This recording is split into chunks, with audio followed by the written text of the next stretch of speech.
আসসালামু আলাইকুম viewers, channel SSK take ভিডিওর পক্ষ থেকে আমি ফ্রিল্যান্সার সোলাইমান বলতেছি। তো আজকে আমার যে ভিডিও সেটি হচ্ছে যে HTML পর্বের দ্বিতীয় পর্ব।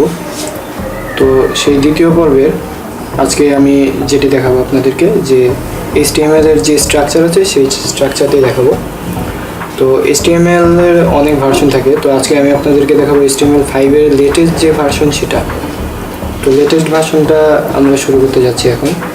তো এই যে আমার ডিসপ্লেতে এখন যেটা দেখতে পাচ্ছেন যে স্ট্রাকচারগুলো, এগুলো হচ্ছে HTML এর স্ট্রাকচার, এবং এই HTML এর স্ট্রাকচার HTML5টা ডক টাইপ HTML দিয়ে লেখা হয়। তো আমি প্রত্যেকটার এক্সাম্পল যে এক্সপ্লেইন করেছি যে তার doctype HTML declaration defines this document to be HTML5। এই যে ডকুমেন্টটি লিখলাম, এই ডকুমেন্টটি HTML5 এর ডকুমেন্ট হিসেবে ডিক্লেয়ার করছে।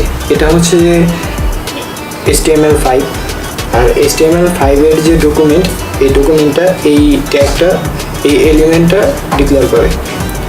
তো এখানে হচ্ছে যে আমরা এইভাবে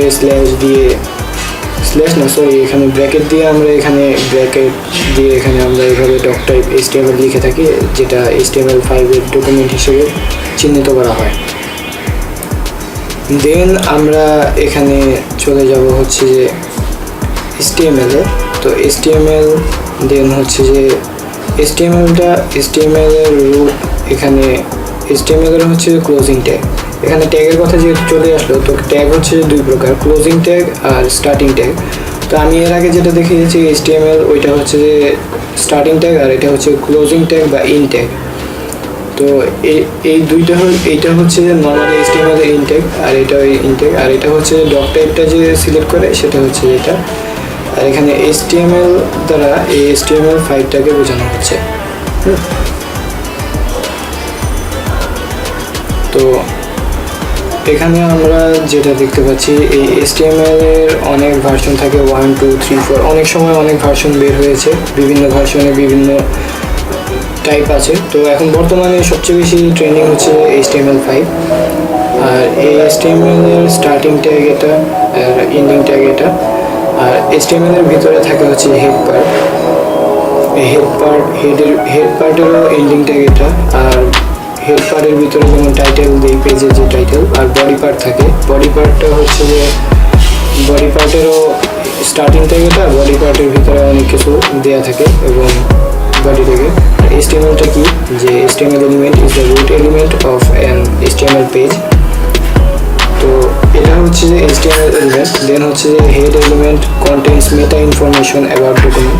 এই যে ডকুমেন্টটা আছে, ডকুমেন্টের মেটা ইনফরমেশন, যেটা নাকি আমার এখানে মেনটেন করে, যে হেড পার্টে হচ্ছে মেটা ইনফরমেশন। আমরা যখন একটা ওয়েব পেজে যাই, ওয়েব পেজের যে টাইটেলে যেটা থাকে এগুলো, আর টাইটেলটাই হচ্ছে, এটা হচ্ছে হেড পার্টটাই টাইটেলে শো করে, টাইটেলটাই হেড পার্টে শো করে। আর হেড পার্টটা হচ্ছে যে আমরা যখন একটা ওয়েবসাইটে যাই, তখন উপরে যেমন ফেসবুক, ইউটিউবের মতো লেখা থাকে, উপরে বড় করে বা ছোটো করে লগো সহ থাকে, সেটাই হচ্ছে যে টাইটেল, যেটা নাকি হেড পার্টে থাকে। তো আর বডি পার্ট হচ্ছে যে the body element contents the visible page content, যে আমাদের যে পুরো ওয়েবসাইটে যেটা শো করে টাইটেলের নিচে, সেটা হচ্ছে বডি পার্ট। দেন হচ্ছে যে H1 এলিমেন্ট ডিফাইন্স এর লার্জ হেডিং। H1 হেডিংয়েরও অনেক প্রকার আছে। তো হেডিংয়ের H1 দ্বারা মানে বড় কোনো হেডিং বোঝানো হয়। দেন হচ্ছে যে এখানে আমি এই হেডিং পার্টটা বডি পার্টের ভিতরে দিতে হয়।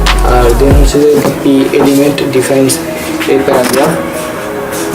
তো পি দ্বারা প্যারাগ্রাফ বোঝানো হয়।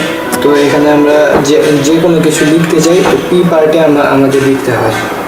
তো এটাই হচ্ছে যে এই HTML এর স্ট্রাকচার, মূলত বেসিক স্ট্রাকচার যেটা, সেটা হচ্ছে এই HTML। তো এখন আমরা নোটপ্যাডে দিব।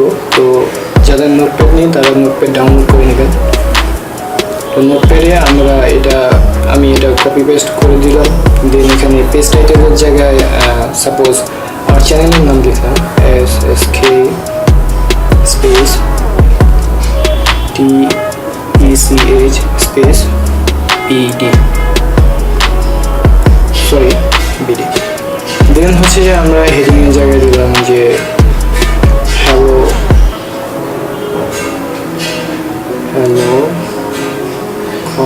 ভিউয়ার্স। দেন আমরা প্যারাগ্রাফের জায়গায় নর্মালি দিলাম দিস ইজ এ টিউটোরিয়াল। দেন এখানে আমরা টিউটোরিয়াল দিয়ে দিলাম। দেন এটা এখন আমরা সেভ করব। তো এখানে আমরা কন্ট্রোল এস দিয়েও সেভ করতে পারি, কিন্তু কন্ট্রোল এস দিয়ে সেভ করলে এটা টেক্সটে চলে যাবে। তো আমি এখানে ফাইলে ক্লিক করব, ফাইলে ক্লিক করব। দেন এখানে সেভ অ্যাজ লেখা আছে নিচে, তো সেভ অ্যাজে ক্লিক করব। তো সেভ অ্যাজে ক্লিক করে এখানে আমি একটা নাম দিব বা পিসিতে কোথায় সেভ করব এরকম। তো এখানে আছে টেক্সট ডকুমেন্টস। যদি আমি কন্ট্রোল এস দিতাম তাহলে টেক্সট ডকুমেন্টে হয়ে যেত। তো HTML লিখলাম, তো অল ফাইলস দিয়ে HTML দিলাম, দেন সেভ দিলাম। তো এখন আমি দেখব যে এখানে আমার ফাইলটা কোথায় আছে।